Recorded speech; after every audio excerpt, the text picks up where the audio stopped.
There are places in this world where the veil between the living and the dead grows thin, where ancient forces stir in the darkness, waiting for the perfect moment to reveal themselves. In a small village where the call to prayer echoes 5 times a day, where faith runs as deep as the roots of old trees, even the most devout can find themselves face to face with terrors that defy explanation. This is the story of Hamza, a boy who learned too early that some encounters mark you forever, changing the very fabric of your existence. What began as a simple walk to the mosque would become the first thread in a tapestry of supernatural encounters that would haunt him for years to come. The afternoon call to Asr prayer drifted across the village like a gentle reminder of faith's constancy. Hamza stirred from his post-lunch slumber, the drowsiness of Ramadan fasting still clinging to his young mind.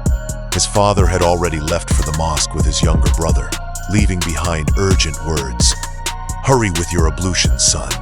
Don't be late." The house felt unnaturally quiet as Hamza prepared for prayer. Even the usual sounds of the village seemed muted, as if the very air was holding its breath.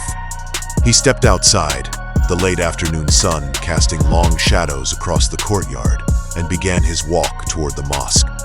But as soon as he crossed the threshold of his home, the world seemed to shift.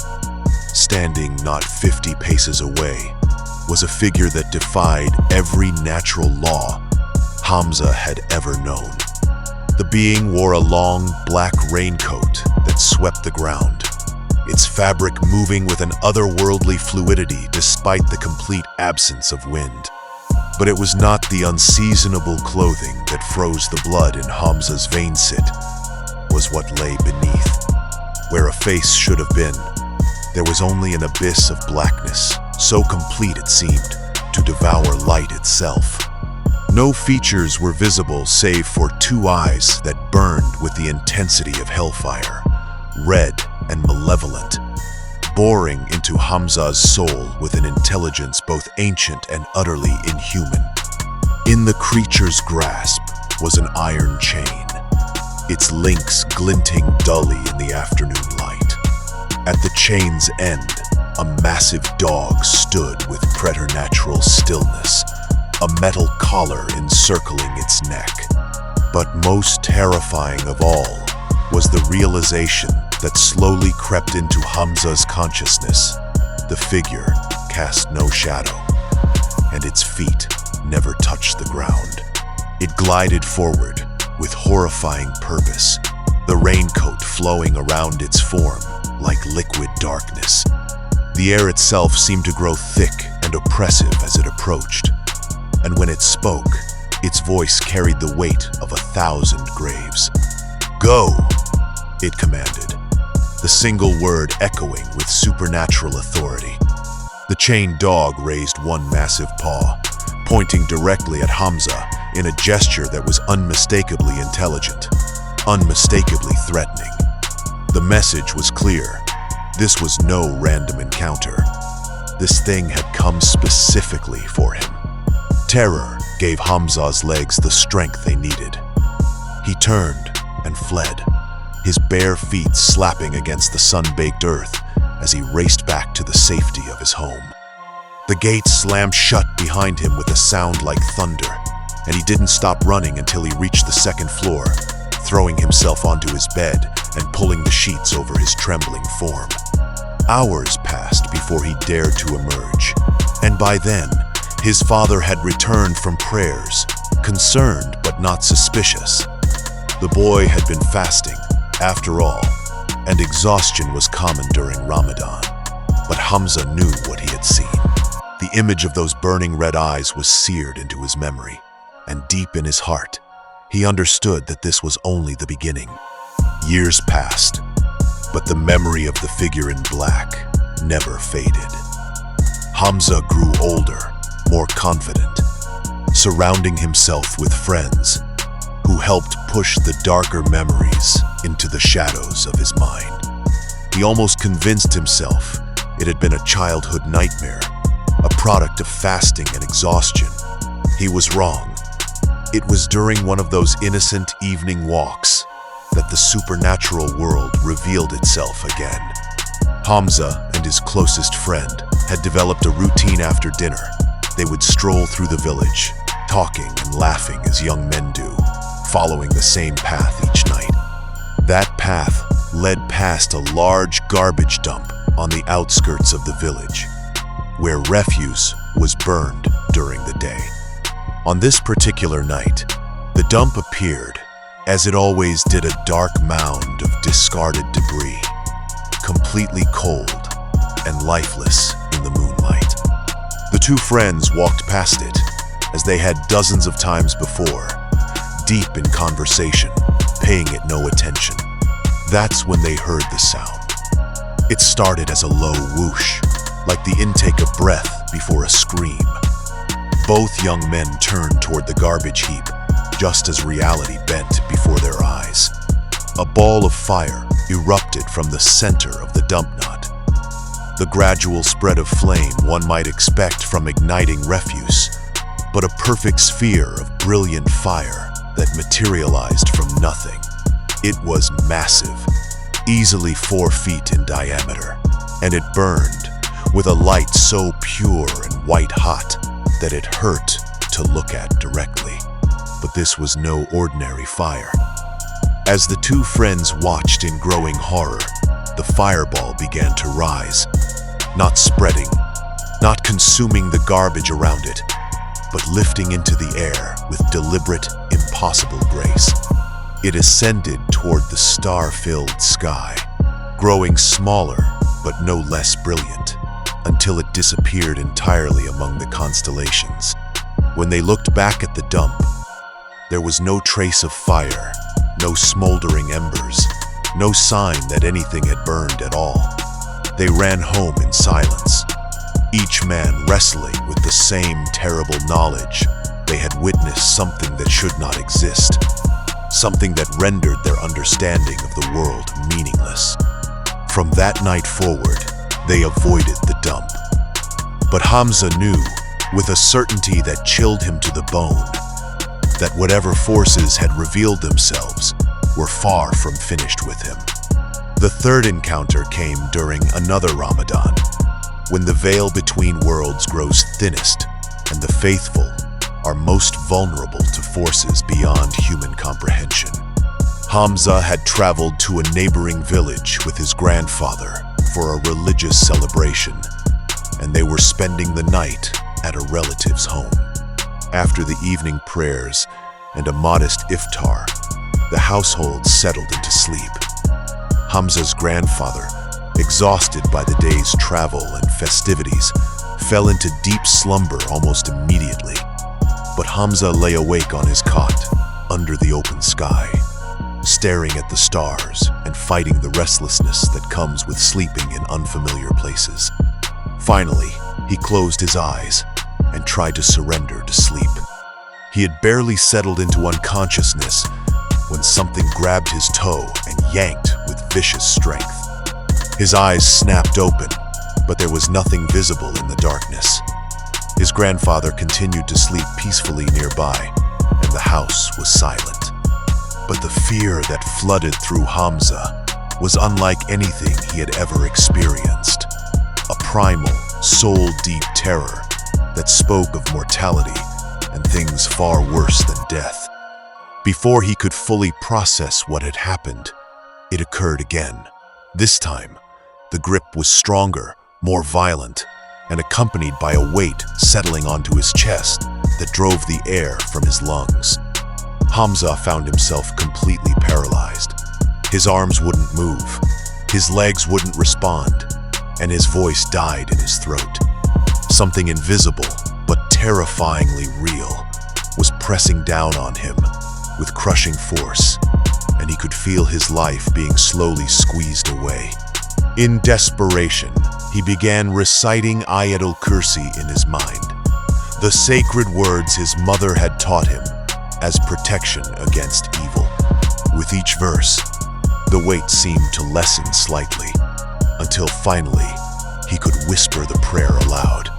The moment the holy words left his lips, the pressure vanished entirely, but his relief was short-lived. As he gasped for breath, the doors to the nearby room doors he knew had been empty began to swing open by themselves. There was no wind, no explanation, just the slow, deliberate creak of wood moving against its hinges. Then, with a sound like thunder, one of the doors slammed shut with such violence that the entire house should have shaken. Yet somehow, his grandfather slept on, undisturbed.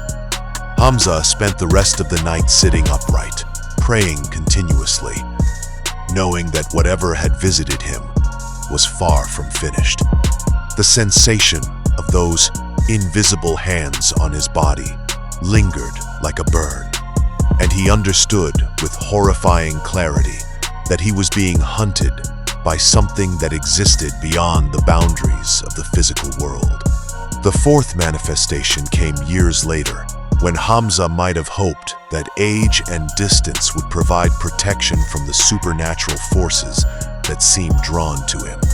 He was riding his motorcycle with his friend Baba, returning from an evening visit that had stretched longer than planned.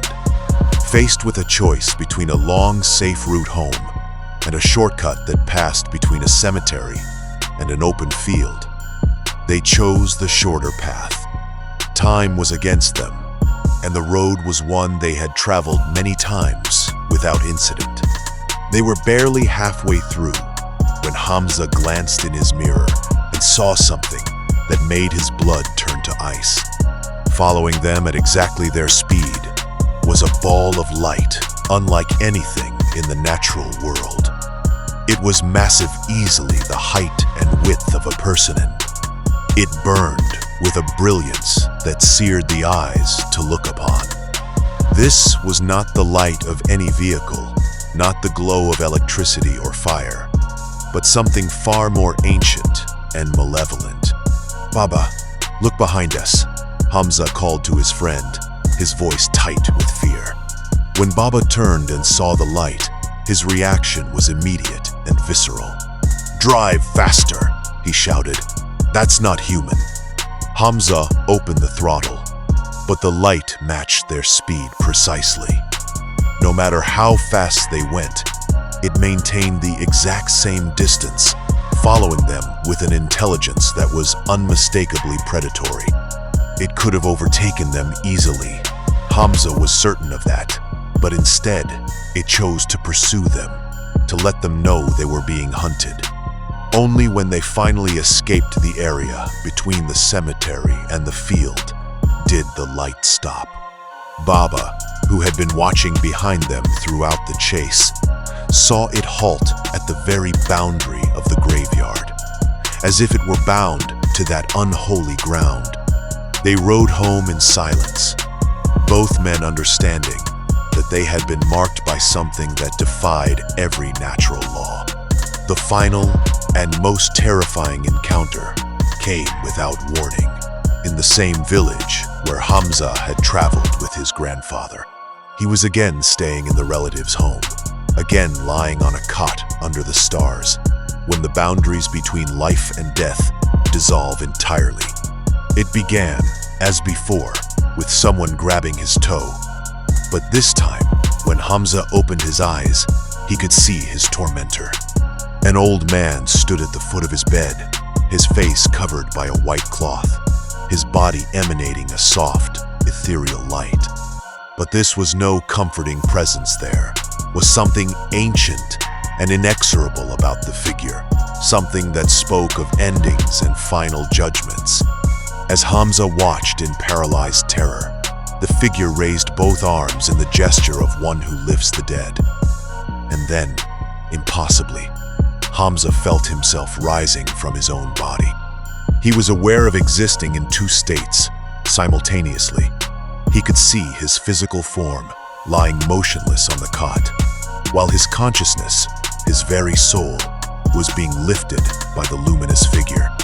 They rose together, passing through the roof as if it were mist, ascending into the dark sky with increasing speed.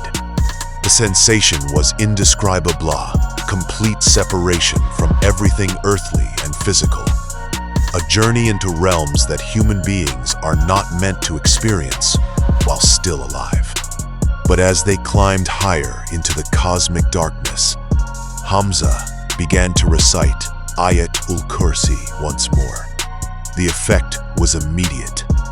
Their ascent slowed, stopped, and then reversed. The old man's grip loosened, and Hamza felt himself being lowered back down, back through the roof, back to his waiting body. The reunion of soul and flesh was violent and jarring.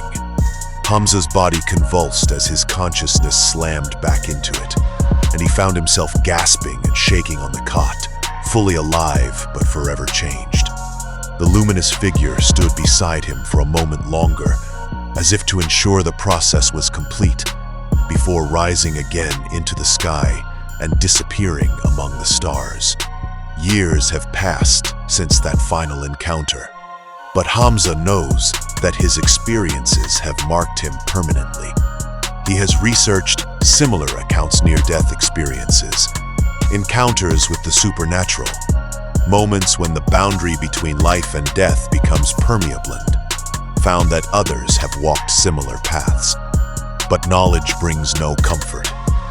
He understands now that there are forces in this world that exist beyond human comprehension, entities that move between the realm of the living and the dead with purposes we cannot fathom.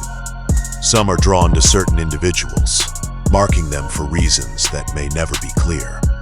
The figure in the black raincoat, the impossible fire, the crushing weight of invisible malice, the light that hunts, the luminous ferryman of all of these have become part of Hamza's reality. They are proof that the world contains mysteries far darker and more profound than most people ever imagine. And sometimes, late at night when the stars shine brightest and the veil between worlds grows thin, Hamza still finds himself watching the shadows, wondering when the next encounter might come, and whether this time he will be strong enough to return from whatever realm these entities seek to drag him into. For in the end, he has learned the most terrifying truth of all. Once you have been marked by the other world, you are never truly free of its attention. The shadows that follow are patient, ancient, and always watching. The darkness remembers those it has touched, and what the darkness remembers, it never truly releases. This is not just a story of ghosts or demons. This is a chronicle of a life irrevocably altered. A journey through the darkest corners of existence where faith becomes the only shield against forces that defy all explanation. The darkness remembers those it has marked, and what the darkness remembers, it never truly lets go.